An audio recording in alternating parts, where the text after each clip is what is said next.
Good evening, ladies and gentlemen, mothers, fathers, daughters, sons, brothers, and sisters. Welcome back for races 7 and 8, the fourth round of this series here at the Armed Forces Virtual Race Challenge. We head to France for somewhat of a lesser-known track. Ledanon is what awaits us. Just over 3 kilometers of exceedingly twisty and tight turns await. And I was riding on board with some of the drivers during practice. There's quite a few places where lunch will be left behind. Well, that's a rise up towards the... Look at that! You could launch aircraft off of that, which is somewhat apt considering the nature of some of our drivers tonight. My name is Chris Buxton. I'll be one of your commentators throughout tonight's festivities. Joining me in the box, always happy to say, is the wonder from Scotland. It is John Munro. Hello, John. Glad to be back once again in the commentary box. And what a circuit we have awaiting us. Absolutely. I'm glad I'm not doing a track walk right now because I've just had my food and I'm comfortably sitting in my chair ready to watch some action, and I'm just something. I tell you what, I would be glad to have an engine behind me if I was taking my way around this place. I mean, Ledanon is a circuit we don't know very well. It's fairly new to the iRacing service. I watched a race around here years and years ago, but I think for a lot of drivers around the world, really, not just here tonight, this is a circuit that they will be in the process of learning, and wow, there's a lot of learning to be done. As you can see, plenty of technical corners, very tight and twisty circuit, incredible elevation changes as well, and so many talking points about the circuit itself. It's really going to challenge our drivers, and we're going to see the best that we have in this championship come to the front. I think, Chris, you're going to have to be super well prepared for this. Undoubtedly. It is going to be it's going to be a challenge unlike anything that our drivers have seen so far. So let's have a look at how the championship standings look. Very different to how we left them last time out. Luca Arpino takes the lead in the championship with 2 very strong finishes last time out. Leads away, but by a very narrow margin. Just 18 points between him and Chris Boland, who didn't have quite such a strong showing last time out, despite winning race 3 actually in the series over in Knockhill a couple of weeks ago. Peter Finch in third. Chris Slater falling a bit by the wayside in fourth, but hot on his heels is Peter Plastow, just 5 points behind him in fifth place. Stuart McFadden in sixth, Adam Barron seventh, Stuart Etok in eighth, Seaboard ninth, and Jack Ejewski rounds out the top 10.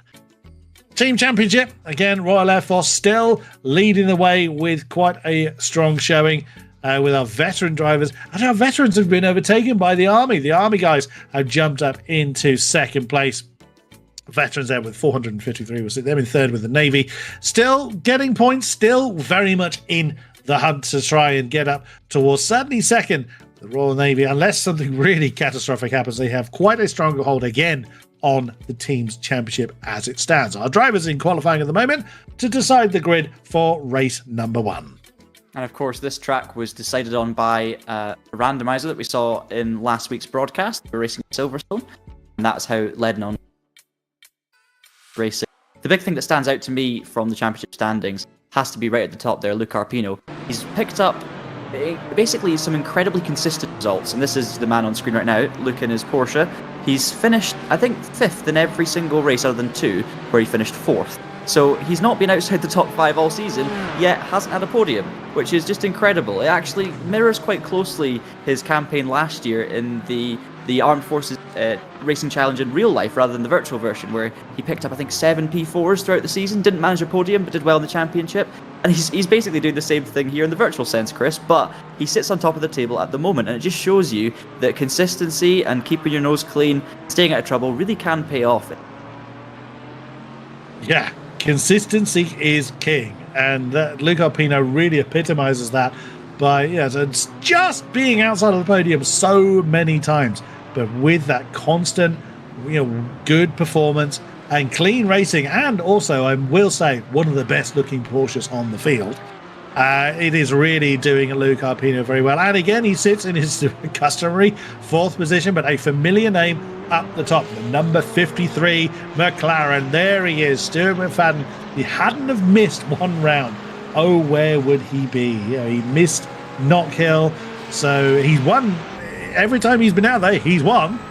But yeah, he did miss out on those 200 points or potential points. Riding on board then with a Stuart McFadden. He's gone through triple gauche, the triple left-hander, triple turn is what that simply means. Now it's a quick right-hander before we come down to Pont. Which is a very tight right-hander. The car getting very uncomfortable with that downhill braking zone. Look how bumpy it is as well, let alone the undulation changes that our drivers have to deal with. Now is Carrias. Again, I apologise for my pronunciation of these corner names. Running onto the rumble strip on the outside, or the slight runoff area they have, where they come plummeting back down for Camion, which is this right-hander here, and then it is another braking zone for Cavalet before they start to come back uphill once more for another opportunity to leave the lunch behind. As again, another lag moment for Stuart McFadden. Still hasn't sorted it out here, and that has put him off entirely. He's gone for an excursion into the dust. As we have a look at Chris Boland, he's coming through. I think he's just come through Seville, so he's at a similar point where we just left potentially. Again, you have to forgive me. I'm also not too familiar. No, this is Camion and Cavalet, so we're just coming up to where we left Stuart McFadden.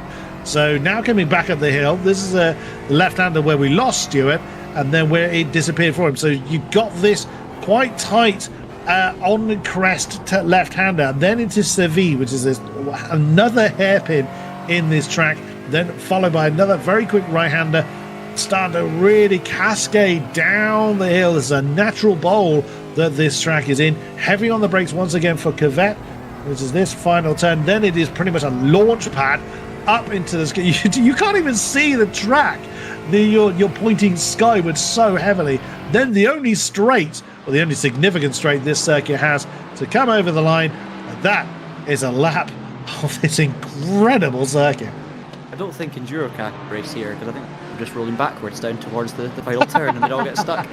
It's incredible. It kind of reminds me, there's two circuits this place reminds me of. I'd say Portimao, just based on the elevation changes, and there's a lot of corners that essentially lead into other corners. You've got to treat them as braking zones rather than independent corners. You see a lot of flowing sections as well from one to the next. And then also Oran Park, some of the corners as well speak to me in a way that Oran Park does too. It's a fascinating place. Not the most exciting to look at from the outside in terms of the surroundings, but I mean, if you consider the fact that it's in such a bowl, it's almost like something out of Gran Turismo. One of the original circuits there. It's incredible to look at. Tom Stevens going to cross the line now, currently sitting third. He picked up his first podium of the season last time at Silverstone, and he's looking to continue where he left off with third on the grid for race 1. And just a reminder as well of the format, if you guys are new to this, we have a reverse grid second race. It's two 15-minute races, and it's basically the finishing positions of the first race that are reversed. Any position between 6th and 12th will be the pole sitter, and so far this season, every single round, we've had the top 12 reversed. So every single time, it's been the person who's finished 12th in race 1 that started on pole position for race 2, which is an incredible run, and I will be interested to see if that continues tonight. I said it wouldn't at Silverstone, and it did, and here we are. This section here, I'll actually just cut away from it, but the section he was about to go to there also reminds me a lot of Aqua Minerale at Imola. You've got that kind of long sweeping right-hander down the hill, and then you're sweeping back up the hill again straight after. So there's a lot of, you could say, homage to other circuits within this Ledanon circuit. Lots of track limits that they've got to watch out for, and of course big curbs, as Ben Weston finds out in his Aston Martin. Plenty of places to lose the rear as well. Lots of traction zones where these GT4 cars are going to get a little bit tricky for the drivers with their default setups that they're all fixed to using. And Ben Weston certainly trying to make the most of the track limits there, and a bit too much there into the left-hander at La Cervi. Darren Barris, another one of our Aston Martins, the number 40 car. Where is Darren in the championship standings? Let me just quickly have a look for him. There he is in 11th position. Wasn't with us in the opening round, unfortunately, so that does put you at quite a disadvantage. Now, there are drop scores that will take place that will hopefully even out those that have had to miss rounds, because, of course, with our serving, and our veterans as well, we appreciate the services of all of our drivers that take part in the series. Of course, we appreciate that their working life doesn't always allow them to be with us every single week, but we enjoy their company when we have it. There is Jack Trunwitt in the number 24 car. He's just coming over what I've either referred to as an aircraft launching plot or a ski jump, coming over the line. Does he improve from 15th position? He improves in time but not position, so he remains in 15th at the moment. Now, this being a relatively long lap compared to some other circuits that we'll see. One and a half minutes, so 84 plus seconds. The gaps, yet again, are very, very close. Stuart McFadden has got one of the closest gaps, actually, to him from Adam Barron. So a superb effort there from the number 5 car. Then a half a second gap to Tom Stevens, who we didn't see until last time out at Silverstone, so he's very much hit the ground running. It's a shame that we didn't see him in the first couple of rounds, but Donington Park and also at Knock Hill, but that is the nature of the beast. But he's very much hit the ground running. Luke Arpino just not even half a tenth behind Tom at the moment, and then just a tenth and a half back is Peter Plasto. We very much enjoyed seeing his racing going on, and look at that, 100th between Plastow and Chris Boland, the same gap as it is couple of cars back between King and Ward. Very close yet again. Exactly, yeah. And I mean, I'd say Silverstone was probably the biggest gap we saw in terms of the advantage you had over the rest of the field. It was still close, but this is just taking it to the level, still close. And just to be clear as well, despite Arpino being our championship leader in 4th, this man, Adam Barron, only competed in 4 out of the 6 races so far. Same with McFadden on pole, and those are, you could say, a net 1 and 2 in the championship when you take drop scores into account. Of course, there's a very, very long way to go in the championship, so these drivers might miss more rounds, and then, of course, it becomes very difficult to follow who's where with drop scores. But we will keep you up to date as the season progresses. But just know that McFadden and Barron have been up there for the whole season in that order as well, so they're definitely going to be interesting to watch in the front row. And it looks like Adam Barron might have the match of McFadden for potentially the first time this year on raw pace. Stevens, of course, 2 podiums in 2 races as well, and then our championship leader in his favourite position, P4, as we expect from Arpino. There's James King in his BMW going to cross the line. We've not seen too many strong BMW performances at the very sharp end of the grid this year, but we've seen a lot of them battling in the midfield, and it looks like that's the position James King's going to find himself in the qualifying session, P8, so happy to be in the top 10, and he should have another lap if he can find some more pace. 1 minute and 24 seconds to do a lap around here. That's a lot of corners to cover. 15 corners in a minute and a half in a GT4 car. That is, there's going to be some tired drivers, let's put it that way. It's mentally tiring hauling this thing around here, and overtaking it well, it's going to be tough. Yeah, that's going to be it, isn't it? Because you don't have an opportunity to really get the horses galloping. There's not the big, heavy braking zone that you can banzai the inside of. That gap between Stevens and Barron has dropped. Was over half a second. He is now 3.5 tenths between Tom and Adam for second place. So again, those gaps continuing to shrink. There's John Finch. That's been one of my favourite liveries all season long. He jumps up into 10th with a 126.238 on the board. Just 1.5 tenths more to find to try and gain another spot. There's James King again. He has been our fastest BMW all season long. The qualifying checkered flag is now out, so anyone on a lap may finish it, and anyone that is in the pit lane will do it. Oh, of course, Stuart McFadden. He's got to pull the best out at the very end, but that doesn't give him a huge advantage, though. It does increase the advantage, but only by about 1/10 of a second. So, yeah, it looks like, exactly as you say, John, Stuart McFadden is going to have his work cut out here at Ledanon.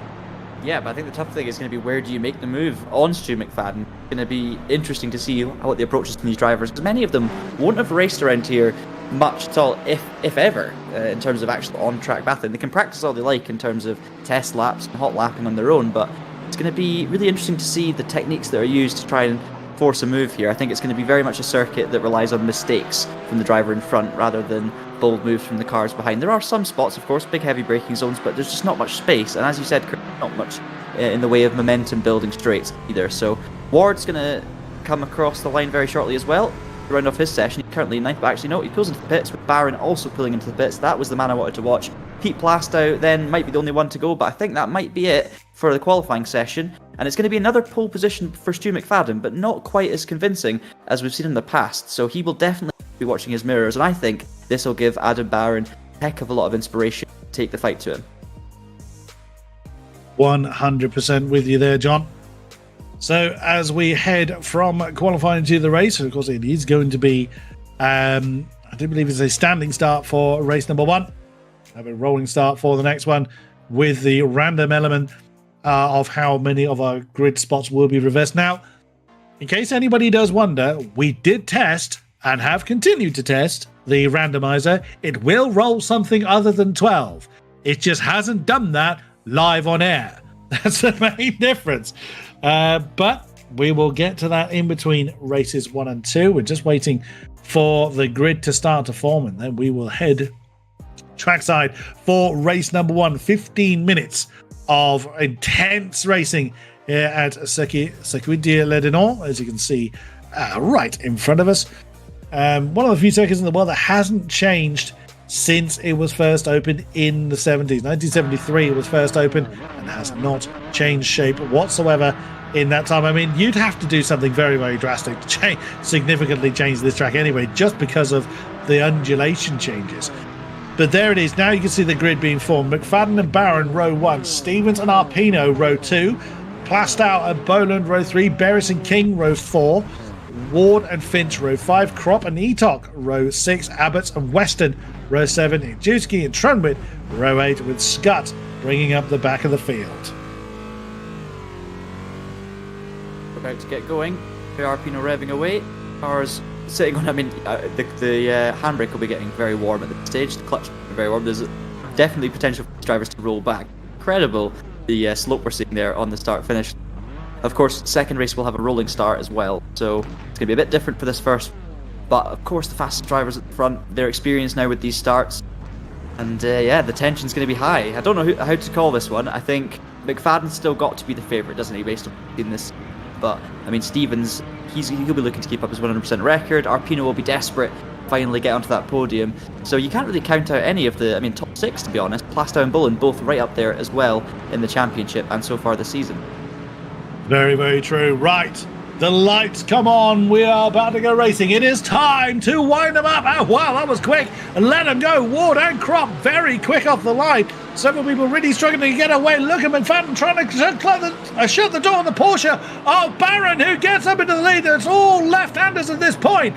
Can Adam Barron try and squeeze his way through? But there's a spin for the Porsche. That's how easy it is to unsettle the car. And also, oh my goodness me, there's Finch that's also facing the wrong way. But Stevens, the number 89 of Tom Stevens, has capitalised on the chaos and stolen away the lead. But Stu McFadden had a really good exit from the right-hander and shot through back into the lead. Lots of bumping and banging going on further back as we are looking at Plastow now in third with Luke Arpino. Oh, Luke's gone a bit deep as the Aston Martin's gone all out of shape. Peter Plastow, he probably was excited to be up so high into the podium spots, but one mistake certainly so early on has been very, very costly for him. This is the kind of lack of familiarity, people trying different lines. You alluded to this earlier, John, is that hot lapping is one thing, but when you're in racing condition, because it's such an unknown circuit, it's really going to put our drivers to the test. But look at Tom Stevens. He is really hustling Stu McFadden.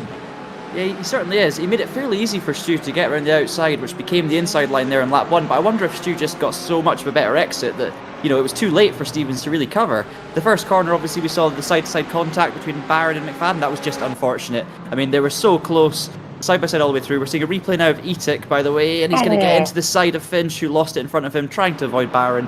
So 3 innocent bystanders there, you have to say. I mean, in that first turn, McFadden did absolutely nothing wrong. Barron just lost the rear end, made contact, and that was it. So they tried to go side by side, but they failed. It's such a difficult circuit to do that. And as you say, they're learning through every corner, because with the tracks you go to all the time, you know where you can send it up the inside, where you can carry the momentum on the outside, but around here they just don't know yet what everyone else is going to do. And unfortunately, Barron learned the hard way that yeah, you can't run into turn 3 side by side on lap 1 and expect to get away with it. So really unfortunate for him, and of course it leaves McFadden in the lead. But I tell you what, Stevens is not letting him out of sight. No, neither was Luke Arpino, really nailed to the back of Tom Stevens. A wonderful 3-way battle. McLaren versus Porsche. Your top 3. Chris Boland doing what he can in the number 86 car, the lead Aston Martin, with Peter Plastow right on his tail. But they are struggling to keep pace. Look at the amount of changing going on. Stu McFadden, he's not out, he's just lagged, that's all. It will confuse the tower a little bit. But yeah, Stu McFadden having to really work hard. The amount of position changes we've seen in the tower that are likely just a simple mistake. Someone running a little bit too wide, or maybe just dipping a wheel onto the dust. Whatever it is proving very, very costly for a lot of people. But at the moment, McFadden, Stevens, Arpino, your top three. Bit of a breakaway as well. Boland 2 seconds behind. It's been a good season so far for Boland, but he had a bit of a nightmare in the second race last time out. We're looking to make amends, but he's been right up there in the championship. Second, of course, as it stands at the moment, but it is definitely a comfortable breakaway for the top three. Here's our recovering Adam Barron down in P11. Now, for Adam, of course, this does give him a chance at reverse grid in race 2, because he's only got about 12 minutes to make up here, and we do expect him, as he makes his way up into the P10, to break through quite a lot of these cars, but we don't expect him to get up to where his pace just. So let's keep an eye on that, see where he finishes. I'm pretty sure we'll see Adam towards the front of the grid for race 2, but it's these three that are making a run for it. And Arpino, at the moment, could it be a podium for our championship leader finally? I mean, he's looking to make it second at the moment, right on the back of Stevens. Certainly got a point to prove in that mid-engine Porsche. Yeah, McFadden's been really strong there on the exit of the Cavalier on the way up to Seville. There's this hairpin left-hander while they descend back down the scenery. And now 1.2 seconds for McFadden in the McLaren over Stevens, who's now very much driving in his mirrors. Luke Arpino means business. He's hustling hard for that second position. 1.6, 1.7 seconds back to Chris Boland. That gap remaining roughly steady. I think it's come down a little bit in the last few laps. Let's have a look at the lap times. Another 25.2 from McFadden. A personal best there from Plastow, a 25.4 on the board. Keeps him in check with Chris Boland as well. You mentioned earlier, John, different racing lines being used by our drivers. It would be down to their own personal preference, but also what they have found works with their car, with their setup. Some of these lines might look somewhat unconventional. Again, take the triple ghost, the triple left-hander turns 1, 2, and 3. If you watch Stuart McFadden, he stays very much to an outside line and cuts back in. As we have a replay here. Oops, and that is the red Aston just having a bit of a spin. That's how easy it is. The car gets unsettled. You try and deploy the horses. There's not enough traction there. And oh, wow. Now, Tom has really struggled on that specific corner all race so far. And Luke was having a hustle on the inside. He's now made the switch back. Can he make it stick as they come back down the hill? Yes, he can. Luke Arpino up into second. That's a super move from Arpino, just dedicated to the cause under braking. Nothing Stevens could do. He tried to squeeze a little bit, but Arpino earned the space, managed to keep it on the inside, and yep, just great racing. It was the mistake, as you say, from Stevens on the exit beforehand. He lost the momentum. I think Arpino's just able to get on the power that bit earlier. I wasn't surprised there to see a spinner as well on the exit. I mean, a lot of these corners go from a very, deep compression to a steep uphill, and that's basically a recipe for disaster in these cars. It's very, very easy to lose the rear end, and we've already seen some independent spins there. Barron, meanwhile, makes his way through Triple Gauche, of course. This is the corner you were talking about. 3 apexes in a row, and it's very difficult to judge, and there's a bit of a mistake there as Abbott's goes spinning on the inside, or that might have been Ward, actually, who lost the back end. But that was, difficult to judge without seeing that again, but definitely they got too close and come to the apex. A bit of contact, and the problem is all of the weight is over the wrong point in the car, and it's so easy to rotate these things at that stage. Very similar, actually, in many ways to what happened to Barron on lap 1. This time he was on the outside and managed to get away with it, but we now see him moving up to 9th. I do expect more mistakes in this race. I know we've only got 8 minutes left, but I do expect to see more spins and more issues on traction. And also you can see there are so many different lines that you can take, but also the track limits are very vague as well. You've got big white lines finding where to go, but you can be aggressive with them, and you can use a lot of the curbs and a lot of the different exits, so you will see drivers experimenting with track limits as well, and just finding their feet basically around here. Very, very difficult to get braking reference points as well. There's not much to go on visually, so it's very much a feel circuit, all about balancing the car and making your way around. And obviously McFadden's doing a good job at the moment, as we'd expect. He's managed to get that gap now up to 2.6 seconds, so it looks like it could be yet another victory for. Looking back from the lead BMW of Bradley Cropland as he's fending off the advances of Justin King, who has been the quickest BMW all season so far, but that honour at the moment going to Bradley Kropp in 7th place in the number 33 car. He's trying his best to stay in touch with Darren Berris in the 40 Aston Martin just ahead. There he is, just going through the shot. Still several battles going on. That battle for second still continues as Ajewski has just lost out to Trunwit for 13th position, but that battle is still raging on. There is the battle for second place. Stu McFadden, he's had enough of the company from behind, and he has checked out to the tune of 2.5 seconds. But as John was alluding to, a simple mistake could completely change that. If Stu just hits a bump at a wrong time or goes a little bit too wide, pushing a bit too hard, well, just like Chris Boland has done here, left the door open too much, trying to keep the momentum but also trying not to spin. He's had to let that position go to Peter Plastow, but that mistake can happen to absolutely anybody. Stu McFadden, whilst in a comfortable position, is not immune to a mistake, so he could still throw himself back into the clutches of the Porsches battling behind. At the moment, McFadden leads by 2.6 from Arpino from Stevens. Distinct possibility as well in the GC4 cars. They're not always the most stable of beasts. They kind of trick you into a false sense of security and then dump you off the circuit when you least expect. Quite brutal in that sense. You can see there Plastow going a little bit deep. This is where we'll see different lines through here. Plastow being a distant runner all year, really. He has entered all 6 races, but he did have 1 DNF. He's got 1 0-point score, and that a little bit in terms of the driver's stand. Still right up, still in P5, and he has had so far as well. Another top 5 for Peter in the beautiful red Aston Martin. And then Boland behind him, of course. Double podium first round at Donington for Boland. We saw Boland pick up a win as well at the first race at Knockhill, so he was our champion leader at one stage, but it's not quite as clean sailing for the since then. Plastow, there's those track limits I was talking about. He's barely on the circuit at all, but looks like he's getting away with it. And once again, look how wide they run on the exit there up the hill. Meanwhile, Arpino seems to be back under pressure from Stevens, so there's battles all over the place to keep an eye on here. Barron's definitely got his eyes in front of him. 3 cars potentially that he can pass here. Of course, he won't be guaranteed a reverse grid unless he can get up to P6, so I'm sure that's what he'll be desperate to try and... Yeah, he's not relying on the reverse grid to throw him a bone here.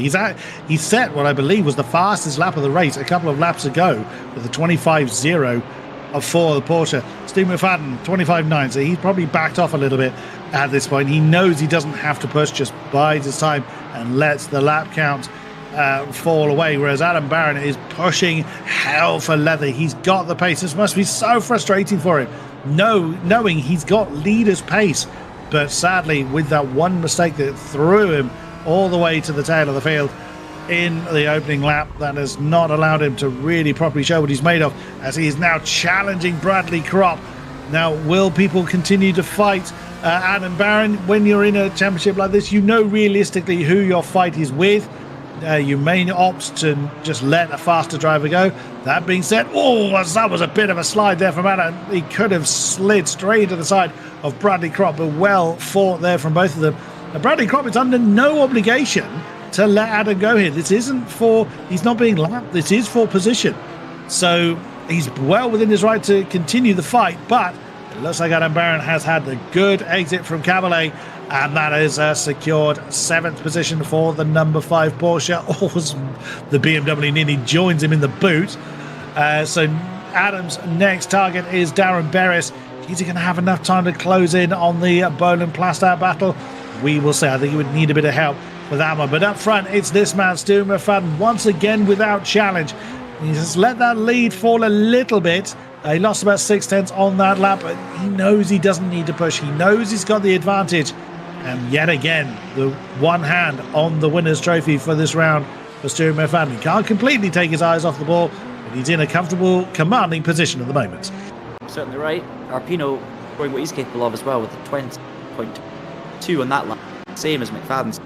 So Arpino's clearly got pace, race-winning pace in that Porsche, but he's obviously not expected to make up a 2-second gap on McFadden at this stage. But maybe in race 2, starting up ahead, who knows what will happen. Barron will certainly be looking at this as an opportunity to guarantee himself a reverse grid, get that first race win of the season, with McFadden having to pass at least 5 more cars in between 2 of them. So that's what Barron will have his eyes set on for sure. You can see how much he's pushing there. Certainly focusing on the exits of corners. We almost saw him crashed into 2 BMWs, or 2 BMWs almost hit the back of him in 2 different corners in a row, which just shows you, Barron's compromising his entries to get his exit, and it's how he managed to make that 7th position move on the last lap. The Porsche's obviously always got good traction out of the corners, definitely making the most of it, and I'm sure we'll see a repeat of that here. So we'll see him fighting the Aston. I think he's going to brake early rather than a late dive bomb, unless he proves me wrong, and he's going to focus on his exit, get the power on early as possible, and get the run, and there you go, look how early power. See it coming a mile off, straight down the inside, and Baron will move into 6th, or will he? Because I tell you what, the Aston's got some grunt. Darren Barris holding on to it for the moment, and you know, we've seen good defending from Barris all season, but certainly seemed to have the punch out of that corner. I was convinced Baron had it done with the exit he had, but yeah, Barris managing to find another gear and holds on to P6 for now. Well driven then from Darren Barris to maintain that 6th position, and without really costing him any time to Peter Plastow or Chris Boland ahead. But that's going to be of little consolation to Adam Barron, who's got the pace to do it, gets a good exit, but not again. It's just not able to get the momentum when he needs it. Now coming through Servi, this apex right-hander, now towards the outside line as they're going to come down the hill. But again, the Aston just manages to develop enough horses, or enough traction, enough pace to keep that Porsche behind. Adam Barron must be getting so frustrated in the number 7 car, and again he had the traction, but it let him down just as the weight transferred, and the Porsche became a bit light over the crest. He lost all that crucial momentum. Darren Barris doing a superb defensive masterclass. Now the 2 BMWs behind look to get very interested as Stuart McFadden comes over the line to start his last lap of race number 1. Pulled that gap out to 2.4 once again, so it's comfortable for McFadden at the moment.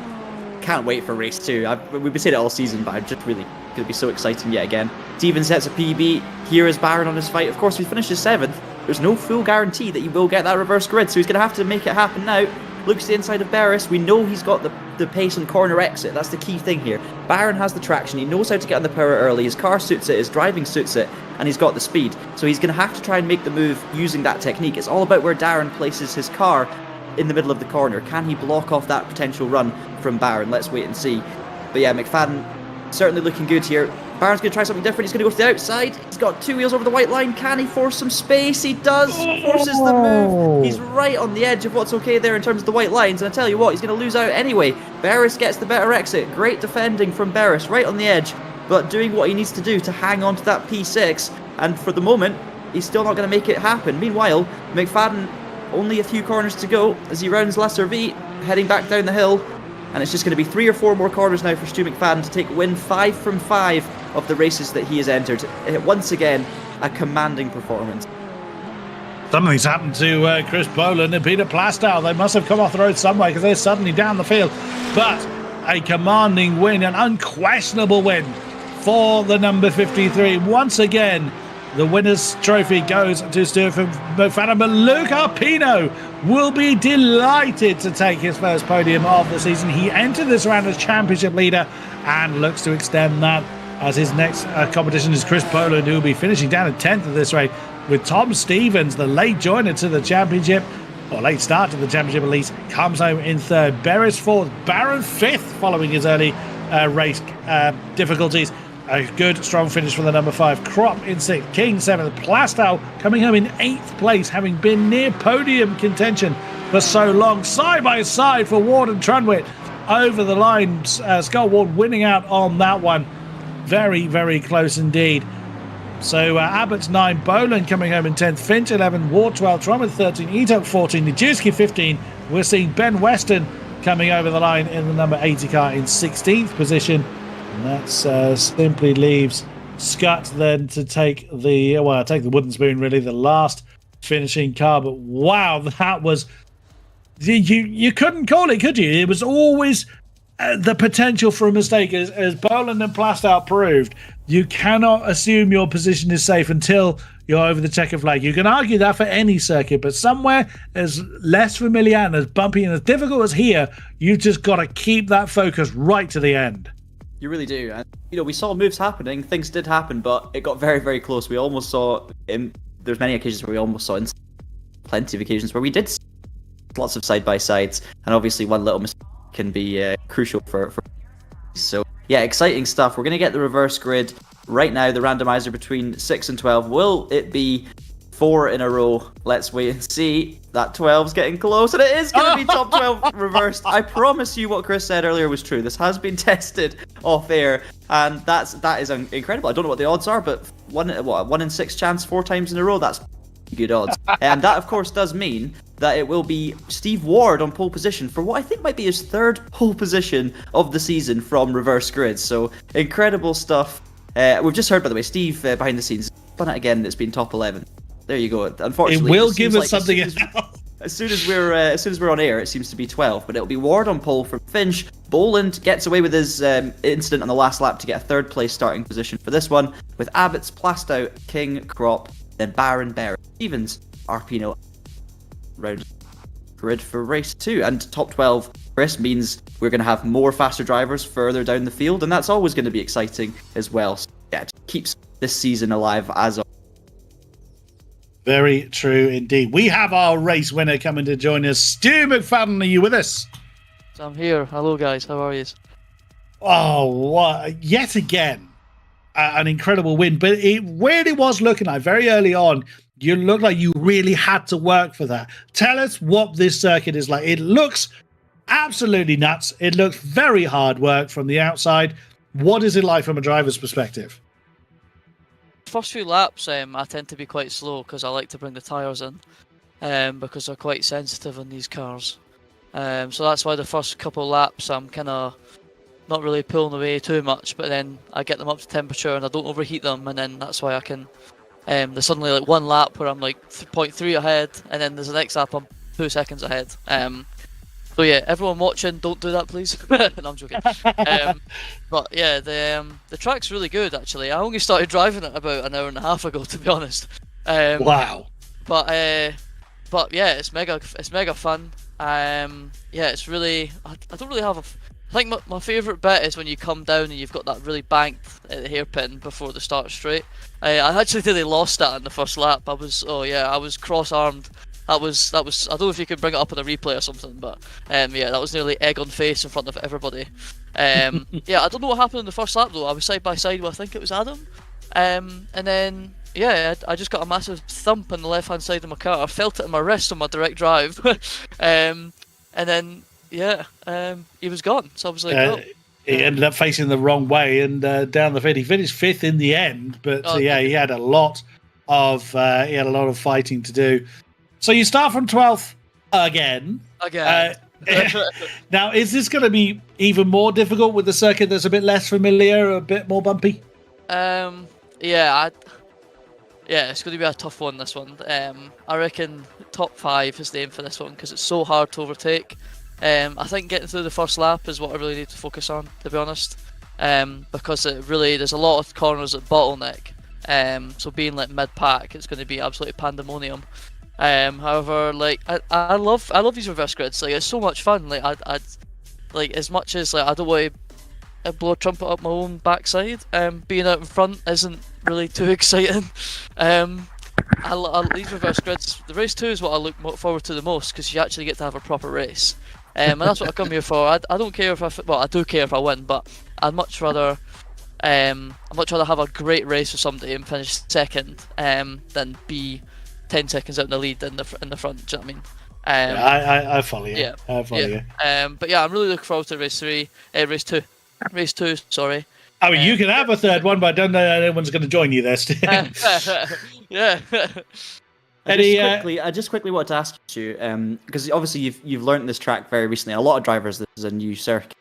There's a couple of things come with that. Obviously, one of them being, you need to learn how to race around here, what the different lines that different people will have, how do you overtake and defend, stuff like that. But also, how do you go about learning a track like this? It's incredibly technical. There's not a lot of braking reference points, and there's lots of undulation and everything. So, what's your technique and your approach for learning a place like this? Do you start off slow and pick away at it? Do you watch track guides? How do you go about it?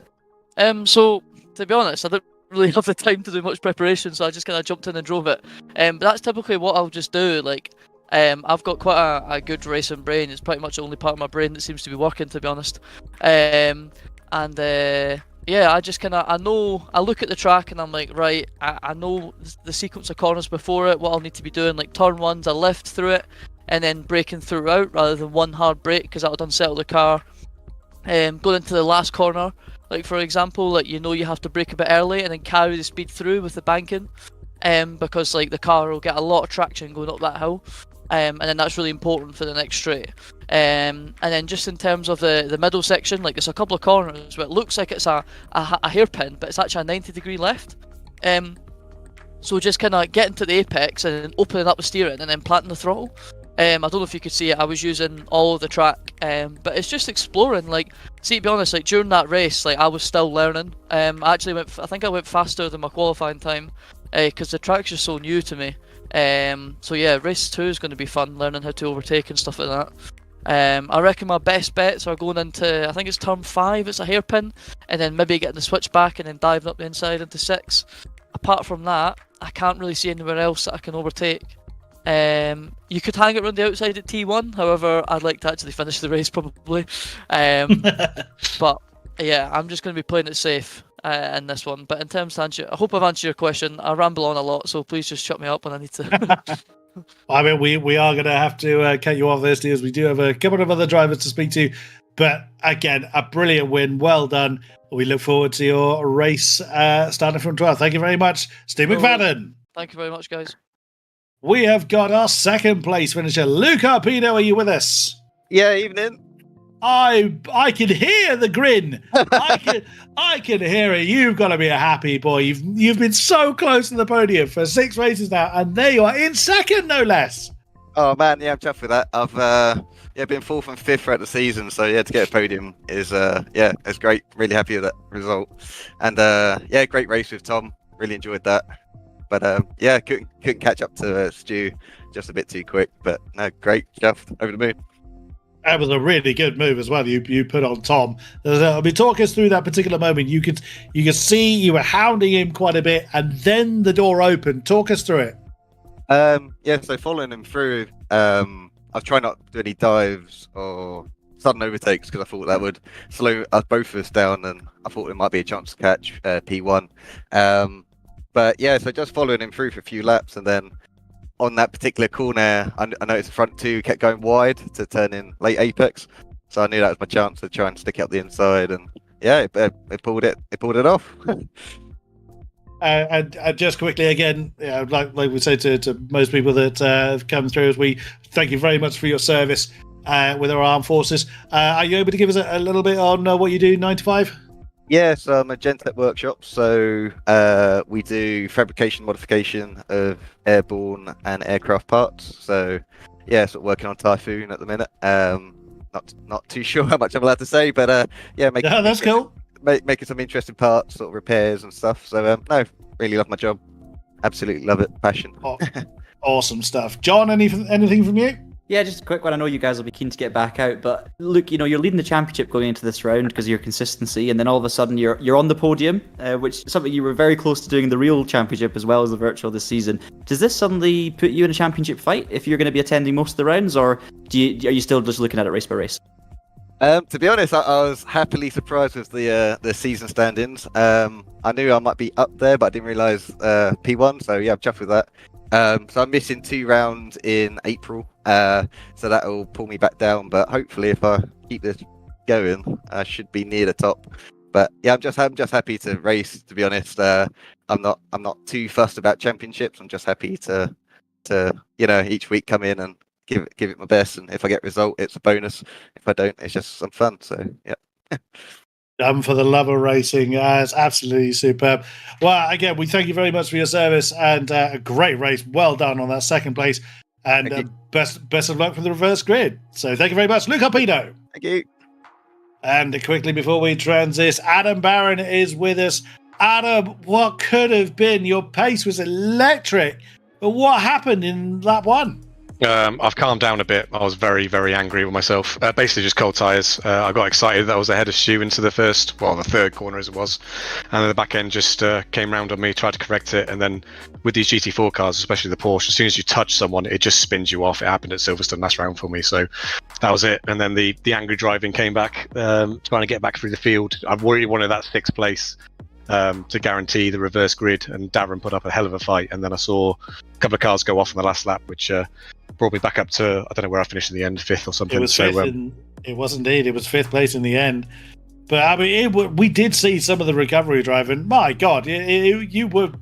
I don't know whether you kept the fastest lap at the end, but you were absolutely on leader's pace. I can understand the kind of frustration that must have kicked in there, but there were some superb moves going on. It's difficult. It is a difficult track. I know other people say it, but it's really hard to overtake around here. So you've got to be patient. But yeah, I managed to get past people fairly cleanly. There was a bit of contact here and there, but it's basically just pretty much waiting for someone to make a mistake. Unfortunately, Darren didn't for the whole 2 laps. I was actually battling with, but yeah, no, it was good. Hopefully, I'll calm down for this race and hopefully not chuck it off in the first corner and see where we end up. Anything from you, John? Yeah, I mean, I was noticing, Adam, you were very clearly quicker on the exits corners. Do you think that's the car thing? Obviously, the Porsches usually have good traction. Or is it your driving style? Because I think, watching, I felt like you were just focusing everything on the exits and trying to get the moves done there rather than sending it. And it was working for you. You had so much of an overlap in pace. So is that you, or is that the car, or what is it? I think it's the car. I think the Porsche is strong around here. We've seen it with Luke at the top and Tom Stevens as well. Obviously, Stu in the McLaren is just an alien. But the Porsches are strong around here, so I can notice the only real way to overtake is trying to get the undercut. So that's what I was trying to do. Awesome stuff. Well, we very much look forward then to your performance. You'll be starting from, if you finish 5th, you'll be starting in 7th. You're looking forward to carving your way through the field? Well, I've just had experience of it now, so fingers crossed it'll go well for this race, but we'll wait and see. It's as you know, race 2 is always interesting. Well, we certainly enjoy it, and we wish you the best of luck for the second race. Thank you very much, Adam Barron. Yes, gents. Right, so then, as has been said, the top 12 will be reversed for the second race, which has been quite interesting thus far for every race that we've had, and I think tonight could prove to be quite chaotic with the lack of familiarity and the difficult nature of this circuit. We could be, well, I think we will be in for some surprises this time around. I think so. I think the only thing that's not going to be a surprise is the fact that there will be chaos surprises. I mean, obviously this is going to be the 3rd opportunity for Ward off the front row, and I believe in the other 2 races where he's had pole position, he's lost it on the first lap through incidents or mistakes. So let's hope for his sake he can get to the end of lap 1 in a good position. This track is so easy to make that mistake though, so tough. I think Adam made a really, really good point. He's just had a practice run of getting through the field against slower drivers. Stu hasn't had that to deal with yet, and the Porsche is clearly good on the exits. That's where you need to be good on this circuit to overtake and force the mistake. So I think Adam's in such a good position here. Yes, he's P7 on the grid, but he's had the experience of fighting through the other guys haven't. Lap 1 is going to be crucial though as well, because we've seen so far this season, you know, Stu can find himself in 3rd or 4th after 1 lap despite starting in 12th, and all of a sudden the pace is going to be too much for everyone. It's all about that first lap. How many places can McFadden make up versus the likes of Barron? But I think the other good point that was made was just how strong the Porsche is here today. It's clearly not, you know, like a domination like it has been in the past. We saw Luke Arpino's lap times right on the pace. We saw Stevens right on the... And obviously Barron had the fastest lap of all. So yes, McFadden's learning and he's improving and getting faster around the circuit that he's just learning today. But the Porsches are right there and they're going to have the upper hand in starting. So I think this is going to be teed up for potentially the most exciting second race of... I absolutely agree. I am so looking forward to this. Broken record statement, I don't apologise for making it. I love every race that we've had. This particular one, it's going to be something quite remarkable, I think. Rolling start for the second race, as is customary. It's not a full lap. That is that just before the final turn? No, not actually sure where that is. I was going to say that's surely a little bit. That's got to be by Seville. Yes, it is. So we're going to have about half a dozen corners, which all happen in rapid succession anyway. Before we get underway, it is Ward from Finch on row 1, Boland and Abbott's row 2, Plastow and King row 3. Oh, okay, that was changed on me.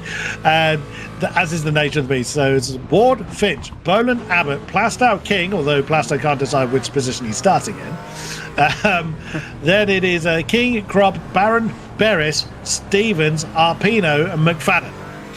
Although Arpino and Stevens, that is simply because they're going 2 by 2. They can't stay perfectly. You're going to have the accidental overtake as long as they're in the right position when the checkered flag, or when the lights go out, I should say. Then all will be well. And then behind Luke Arpino, it is Etok, Trunwit, Ituski, Weston, and Scott. So we are coming over the line once again. We're getting race 2 underway. Wait for the lights to go. Everyone's getting fidgety. The lights are on, and everyone's nailed it. And away we go. Look on the outside. Oh, sorry, inside line. That is Ward. No, sorry, it's Boland. That has absolutely nailed the start up into the lead for the 86. Lots of side-by-sides going on. Brace yourself and hang on for dear life. Have we got any spinners? We can't really... Oh, just as those words leave my mouth, that is when there is problems for Peter Plastow again. Oh, goodness me. Can the guy get a break as we're running aboard with Luke Alpino? Is he seeing a very errant Aston Martin? That's Darren Berris already ahead. McFadden's done it again. He's worked his way up into, well, was briefly fourth. Oh, no, there's a punch in the face for Barron. Again, Adam Barron has just the merest touch on the inside line. I think that may well have been a slightly different circumstance to overdriving the car as he did in race 1. Oh no, Adam Barron, he's going to have to keep that angry driver under control. Stevens in trouble as he's falling down the field as well. Oh, well, there is Stevens recovering and off the road. That was that Trentwit that was off the road to the bottom of the shot? Couldn't quite see. It was Jack Trentwit that was facing the wrong way in the Mercedes. Well, we did think it was going to be chaotic. But what a start from Chris Boland. I think you'll find 90% of the field were off the road there. Yeah, Boland, he got such a good run. He almost jumped the gun at the start. He was almost in P1 by the time they crossed the line. It was incredible. This was the instant for Stevens. Just an unfortunate spin. The BMW gets it wrong, goes in too deep, and gut punches Porsche out of the way. The Barron one was interesting as well. It looked like Ward made the mistake. McFadden got stuck behind him. They basically got blocked there. Ward kind of cut back to the inside, and then that's where the side-to-side happened with Barron. There it is. So Ward gets blocked, comes back to the inside. Barron's already there, and it's just the positioning of the car. So I think Barron, but not much Barron could have done, in all honesty, there. But I don't think Ward knew that Barron was that close to him, and he was just trying to regain composure after the bit of contact. So just an unfortunate one there, but Barron will, of course, be fuming because it's cost him once again on lap 1 from that great starting position. McFadden getting away with it up into P3, and just crazy stuff. I mean, Boland, what a move into turn 1. Just got it signed, sealed, and delivered so early on. Looking good for the win now. Obviously, McFadden's going to be a big threat in P3. And we also saw Plastow spinning off with contact from Ward earlier in the lap as well. So it wasn't a good first lap for Ward, once again, unfortunately. A couple of bits of contact.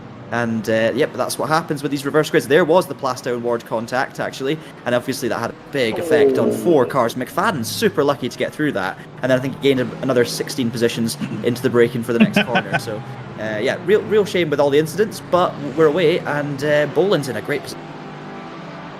Oh, it's James King under threat now from Majewski in the Mercedes. The Beamer, the battle of the German manufacturers down towards the Corvette for one of the last turns. The BMW wins out on that one. That's Stu McFadden getting the inside line with that McLaren. I'm not sure the Astons are the strongest manufacturer here, so that you could argue was an inevitable move. But a good, clean overtake then from the McLaren to put Stu McFadden up into second place. Also coming back with that impact with Adam Barron, I actually think Steve Ward was tapped on the back by Steve McFadden. Not intentionally, of course. It's almost inevitable there'll be impact between several cars that early on, as we see that's Jack Trunwitt losing a couple of positions there. Tom Stevens is also on a recovery drive from a spin on lap 1. Like I said, 90% of the field, pretty much everybody has explored the track limits, probably except for Steve McFadden. As usual, he's the only one that has managed to keep, or one of the few that has managed to keep everything on the black stuff as he chases off after Chris Boland, who was leading the championship up until this round, has been a race winner this season. The number 86 car won the first of the Knock Hill rounds, so knows what the top step is like, so he would like to get it once again. There is Tom Stevens trying to get his way past Jason King for 8th place. And where is Adam Barron? He is a couple of cars back. He's pretty much in the back of this particular queue. 24-7 already from Steve McFadden. He's got his car into the sweet spot once again, and he's chasing off after the lead. I mean, good pace from Boland as well, to be fair. 25-1, that's incredibly impressive. But his problem is, of course, the fact that the McLaren behind him is going quicker. I think you made a good point earlier as well. The issue for Boland might be that he's in an Aston Martin.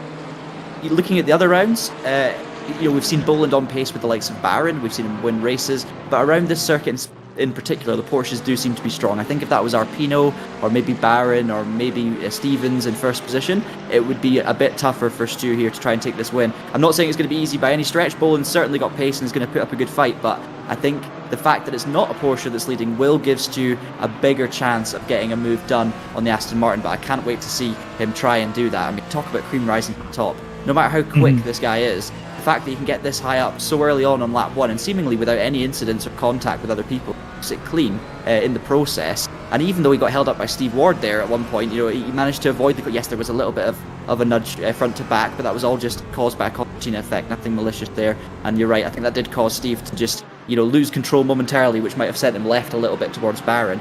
But it's the fact that Stu can just get out of these situations. He knows when to push, when to back off, how to avoid. Speaking of which, Boland's made a mistake somewhere because Stu McFadden has just come straight down the inside. A 24.5 on that lap for Stu McFadden. So Boland's lap wasn't even that bad. It's just that McFadden has found his rhythm. He's got his tyres in check. And just like that, we're on lap 5 of the race. And it's McFadden to the front yet again. I have to say, even I am surprised by how quickly he's done that this time. Didn't think it was going to be... And look at the gap back to what is now Luke Arpino. It was John Finch in the green Aston, the 886 car. That's a replay of the overtake then. And yep, there it was. You're absolutely right, John. Chris Boland making that mistake, just cracking a bit under the pressure, coming out of that last turn, losing that all crucial momentum. And it's not like Stuart McFadden needs any advantage. He doesn't need any invitation. He certainly doesn't need a second chance at making that overtake. Already nearly a second to the good over Chris Boland. 5 seconds back to Luke Arpino as well. That gap, second to third, is pretty impressive. We're looking at Jack Adewski in the Mercedes. Oh, and right behind him is Adam Barron. It's the angry driver is there again. You can see how hard he's pushing the Porsche with, what have we got? 8 minutes of the race remaining. He's going to try and cut back underneath the Mercedes. Coming up towards Sevi. He's going to get himself into the top 10. Yeah, there's nothing Jack could have done there. That's 10th place then for Adam Barron. Plenty of cars ahead of him to try and fend through. But that's a long, hard slog to where his pace really warrants him being. Yeah, I mean, it's aggressive, it's angry driving from Barron, but it's decisive and it's clean. It's really good stuff. I'm loving seeing him fight his way through the field. Just getting into the flow of the circuit, finding ways to get around his competitors without having to send it late on the brakes every single time. Really, really good to watch from Barrett, but obviously he will be gutted to what's happened so far. It's certainly putting on a good show, but yeah, I think he's going to be in for a bit of a rough evening after that when he'll be feeling gutted with how things have gone. Obviously McFadden, the opposite, 1.4 seconds, and Boland, I think, we saw the mistake from him there. That's just the Stu McFadden effect. You see that man in your mirror and you just know that you've got to nail your exit if you want to stay ahead, and I think it's essentially scared Boland off the circuit. He's going to be trying so hard to get a clean exit. That's when you miss your apex, that's when you pinch a wheel and it all goes wrong. I mean, it's still going to be a good result for Boland if he can hang on to P2. He's in a good position now, but it's going to be a 6th win from 6 starts for McFadden. Meanwhile, this is where the action's going to be. Barron carries so much speed around there, using those track limits that are fairly lenient, getting the power on early. He's going to cut to the inside, but he's not going to have the move here in the Beamer, so he's going to focus on his exit. We'll see here. Barron will run in deep, make sure he goes in wide, gets a late apex, tries to take advantage of the Beamer. In fact, he's going for it there on the cutback straight away. He's going to then try and sweep around the outside, carries the speed, and he manages to keep it on the circuit. The BMW has no reply, and Barron moves ahead of King up into 9th. Of course, no reverse grid guaranteed to chase this time. Every single position will benefit him points wise, and that's it. So we're going to see a continuing fight here from Barron. But I tell you what, King's not giving up here. He's in the slipstream, and that BMW is going to try and get that move done, or maybe he's just going to try and push Barron along, try and help him escape from Adewski behind. Could well be. As Beres and Scott swap round for 14th position. Look how close that BMW is. It's not often we've seen the BMWs really get that close to the Porsches in this particular race. Again, no disrespect meant to Jack Adewski at all. To Jason King. But like I said before, the Porsches do seem to be the favoured car. Again, ignoring the fact that there's a McLaren in the lead. Whenever Stuart McFadden is in that McLaren, he's in the lead. And that's what we've seen all season long, and that's what he's looking to continue. But the Porsches are still pretty strong here nonetheless. The Astons are putting up a decent fight, though. Boland is still maintaining about 5.5 seconds over Luca Arpino. That is another Porsche.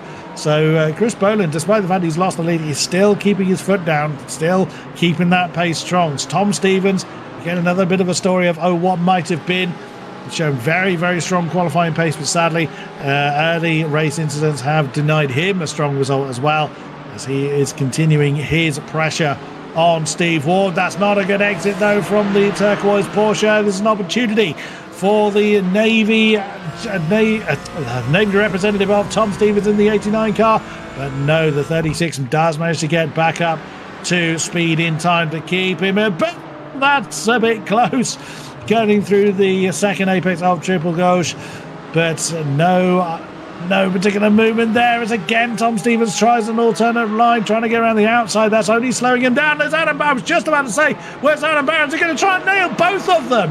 And one corner he'd love to try. He's got one, but he hasn't got the move quite done yet. Now comes back underneath the turquoise Porsche. Now he gets that 7th spot, as that's Ward going very, very wide. Tom Stevens now through. Tom Stevens trying to challenge Adam Barron. These two locked together. These two have been very, very quick all night. This is going to be a fantastic showdown. This is supreme racecraft from Barron. He's going to enjoy watching this one back if he's watching this later on, because he's certainly been the star of the show in terms of the overtaking. Super stuff from Barron. He's clearly got the pace. He's just not had the fortune on the opening laps. You can see they're just ahead of them as well. That looked like Boland's teammate, Eat-It, getting close to Crop in probably the highest of the BMWs in this race, actually, up in P6. So shout out to him for this performance. But yeah, there's a lot of battered body panels out there, Chris. There's a lot of damaged, expensive GT4 cars, but we just saw some great clean racing on that particular instant. I'll tell you what as well, Ward is putting up a great fight here in general. I know he's dropped to the back of this train now, but I think we're seeing more pace from Steve Ward around here at Ledanon than we have seen from him all season, so I am impressed despite the disappointment of the first lap. He's certainly held his own in that Porsche, and he's hanging on to the back of Stevens now for as long as he possibly can. Meanwhile, this is Bradley Kropp, as we talked about him, the highest of the BMWs, but Barron's close. Tell you what, Barron's going to be all over him like a rash, and I think we'll see a change of positions fairly soon if Barron can keep this momentum up. But Kropp's not going to make it easy for him. No, indeed. He's doing a superb job. Our highest running BMW at the moment, that is usually King. But this time Bradley Kropp stepping up to the plate as far as the BMW representation is concerned. Adam Barron trying to wrong foot the BMW through any means he can. Just manages to shut the door on Tom Stevens as well. So he can't just concentrate on what's ahead of him. He is keeping half an eye on the Porsche behind. He's trying to throw Tom Stevens back into the clutches of Steve Ward, but is not currently going his way, and gets underneath the BMW, does he? That's up into Sevi. Nearly impact between the two. Now, when we heard from Adam earlier on, he said that any minor impact with the Porsche will send it spinning. He's gone a bit too deep on the run back down the hill, just manages to keep Tom Stevens at bay, but he is pushing so hard. The race is flown by yet again, only a couple of minutes left, so Adam Barron knows it is do or die, all or nothing at this stage. The race may have been resolved 5 minutes ago, but there's certainly a lot of entertainment to keep us going here in the mid-pack. I don't think Barron's made a single bit of contact since that first lap as well. He's just been supremely clean with his moves, well judged. You can see he's getting as close as possible to the back of the Beamer, just looking for a position. But of course, Stevens behind him, he's had a podium in every single race he started this season himself, and that's going to change here tonight, I would fear. Currently sitting in P8, but there's the exit from Barron, there's the traction, and the BMW can't quite block him off, but he's got the grunt up the hill. Meanwhile, tell you what, Ward is having another go at Stevens here, so Ward is absolutely sticking with these guys and looking to make progress back through the field, so that's also great to see. But let's just see what happens here. So Barron tends to take a very wide line here. You'll see him use all the track limits, way over the curb, wait for it, and then bang on the power very early. Now Kropp's got a bit of a gap there, but as his rear steps out, look at Barron, runs it all the way to the outside of the circuit. He's going to look to the inside there, but he's not quite close enough, so he's just going to keep on menacing and pestering the back of this BMW. He's doing to the BMW what BMW drivers do to me every single day on the motorway. But McFadden, meanwhile, leads the pack by 4.3 seconds, and it's come to blows. Something's happened because Kropp's around and Barron was also around too. So we'll have to take a replay there to see what caused that, but something's certainly gone down between those two, or it was a mistake for Kropp, and Barron got collected in the process. But that's a real shame because we were just talking about it. There'd been no incidents, no contact. Let's see what happens. Kropp runs in deep. Barron tries to sneak down the inside, and yeah, there is a nudge. So I'm sorry, Adam. I have cursed you on that one. That's totally my fault. He was trying so hard. And it was great defensive driving there from the BMW, but sadly has resulted in them both facing the wrong way. Adam Barron up and running well, so Bradley Kropp is back up and running again. But the checkered flag is now ready. It is for the same car it's been ready for all season long, other than Knock Hill, when we didn't have Steve McFadden joining us. Doesn't mean it'll be that way all season long, but Steve McFadden doing a wonderful job in maintaining his winning streak, or certainly his winning ways, coming through Seville for the final time tonight, back down the hill. He can just coast at this point. 4.2 seconds or more separates himself from Chris Boland, who's on for another strong podium finish to join his, he was on the podium 3 times in the first 3 races of the series, but your winner again in this race, or in this series, is Steve McFadden and the McLaren. Then it's Chris Boland to come across the line in second, but Luke Arpino from championship leading to without any podiums coming into the night. He gets 2 for 2 for podium scores this time around. Then John Finch, a strong 4th place for him. Then Etok in 5th, Stephen 6th, Ward 7th, King 8, Barron finishing a lowly 9th position. He'll be pretty furious with that one. With Bradley Kropp hanging on to that top 10 finish. Trunwit 11, Jizki 12. Ben Weston is fending off the advantage of Darren Perez. Oh, who's going to win out here? The pair of Astons just coming up the hill. Has Weston done enough? No, Perez has nosed ahead by a 10th. We can't quite see it from that camera angle, but Darren Perez steals 13th place on the line, away from Ben Weston. There's Colin Scott. It's been a night to forget. We saw him facing the wrong way early on in race round, but Peter Plastow was over a lap down. We lost Abbott very early in the race, but Colin Scott coming home finds the flag to round out tonight's racing at Ledanon. What a circuit and what a night's racing we've had.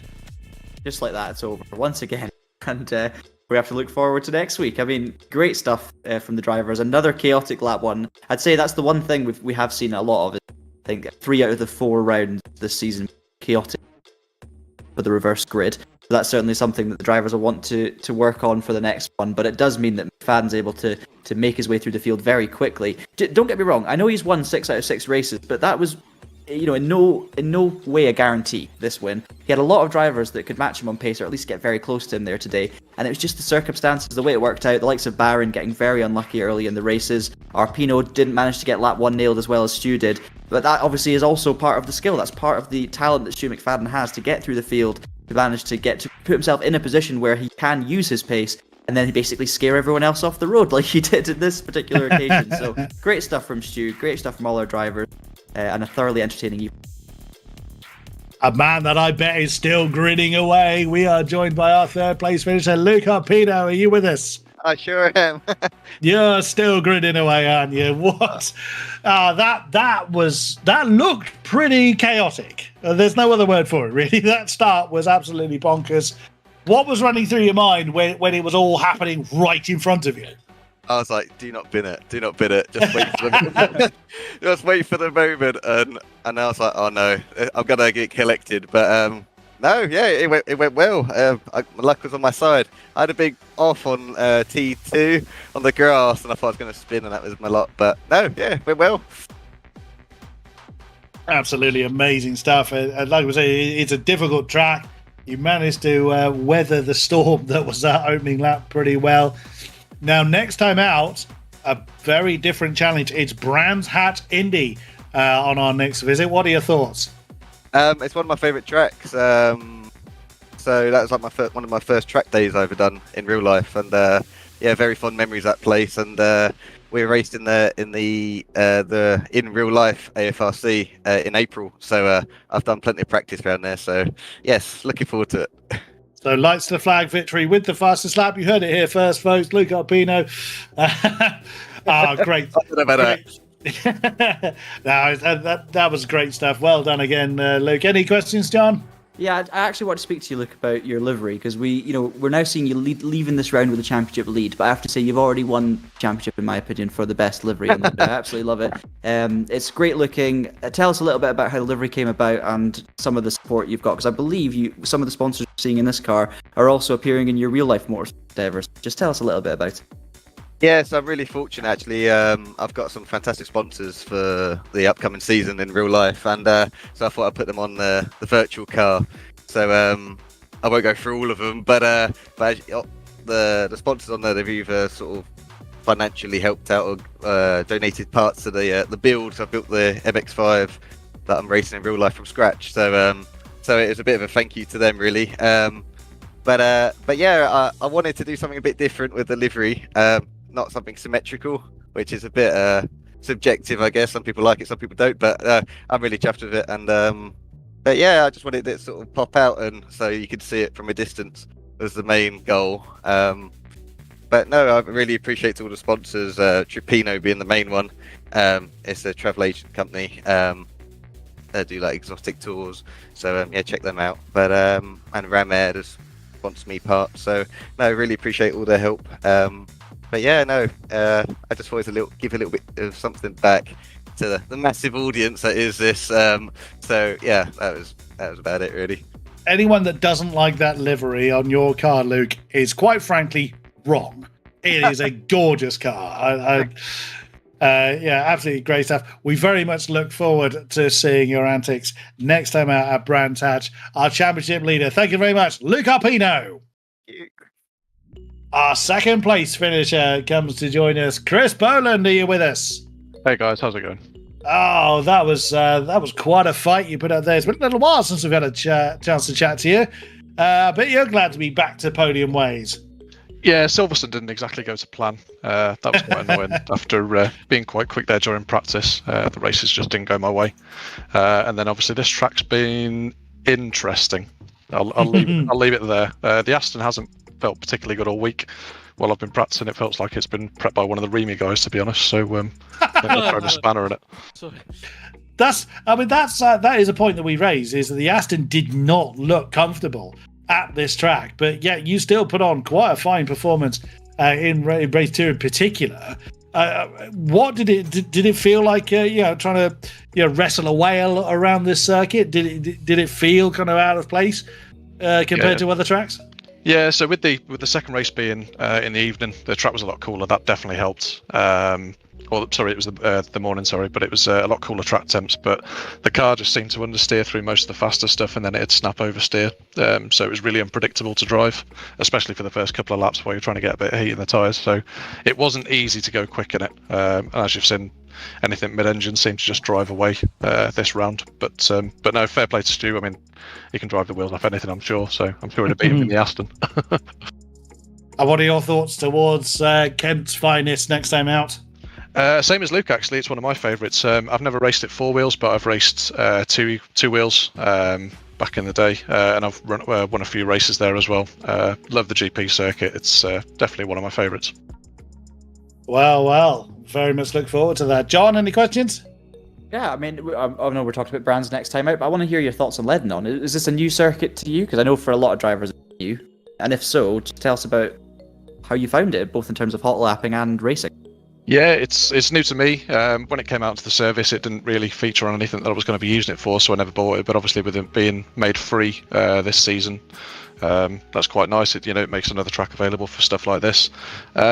I don't particularly think it's suited to the GT4s. I think you're probably looking at MX-5s. I think you could have some good fun around here with, but anything faster than that, I think is a little bit too quick for it. Fair enough. Push bikes, perhaps, around the circuit. That's about right. Not with that hill. Not with that hill. No, fair play. Well pointed out there, John. Well, we very much look forward to the next round. We look forward to seeing him out at Brands Hatch. Is that track a bit more suited to the Astons, or again, do you kind of face a similar situation where you haven't got a great chance to get all the horses galloping? I've put a few laps around there in the Aston. It feels nice. I haven't compared it to any of the other cars on the grid yet, so I guess we'll find out next week. But it feels nice. That's a good start. Yeah, that's the confidence is a big part of racing, and we look forward to seeing the performances come along Great stuff. Well raced again. Thank you very much. Chris Boland. Thank you, guys.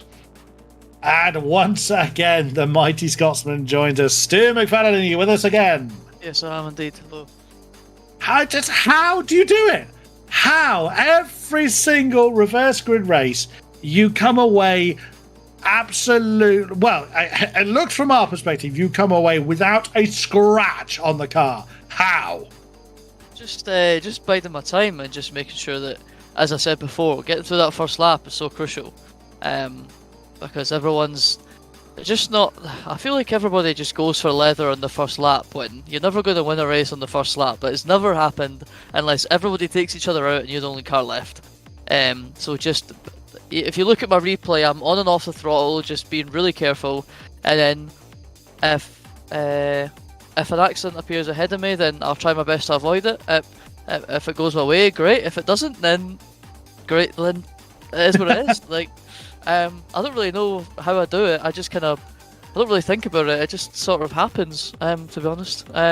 Especially on lap 1, there's a car came across, so you sort of look, when rear-wheel drive cars, it's obviously done by the rear spins because it's rear-wheel drive, that's pretty obvious. So if somebody's clipped their rear wheels, then they're going to get spun across the track, so just darting to the left. And that's just experience with doing this. I think I've been on iRacing for like 8-9 years, and I'm 22, so I've been doing it since most of my teen years. So yeah, it just 22. So all the old men that's listening to that, myself very much included, is just gone. But yeah, I love reverse grid races. I love the chase. I just put my head down and it just brings like more pace out in me because I've got something to chase in front of me. So we'll last the first challenge then. It's coming up. I'm not going to purposely do it, but I think that's very big-headed of someone, and there's a certain 4-letter word that would describe someone that would do that. But yeah, I'm just gonna. I think it's Brands next week. I have no idea. Is it Brands Hatch Indy next time? Yes. What are your thoughts? I don't really know, to be honest. I quite like Brands Indy. I've gone well there in the past. When I used to race for Pure Sims and stuff. But yeah, looking forward to it. It's going to be probably a little bit better track for racing. But the cars will be closer together, so the pace differential between all the cars will be a lot smaller. So you might see a bit less. So it might just be kind of 6.5 a dozen, really. But yeah, looking forward to it still. It's another week's racing. So yeah, I'm looking forward to it. I actually don't think I can make next week because I'm flying to Paul Ricard. So yeah, that's just popped into my head, but I will try my best. Right. Can you imagine that racing Brands Hatch from Paul Ricard? That would be something. Yeah, that would be cool. But I don't think I can afford the freight to fly myself over to France. So, otherwise, I would do it. But you never know. I've got a spare PS4 controller, so you never know. Just tool around at the back and get some points. Racing on a UK circuit from France, having raced on a French circuit from the UK. Nice little. Yeah, nicely done. Complete the collection. Any questions, John? Yeah. What is it, Stu, about Scottish drivers that make them the best in the world by such a long distance? Is it the Iron Brew? Is it the polluted air, the moisture, the rain? It's the haggis. That's what it is. That's all I want to know. I wasn't.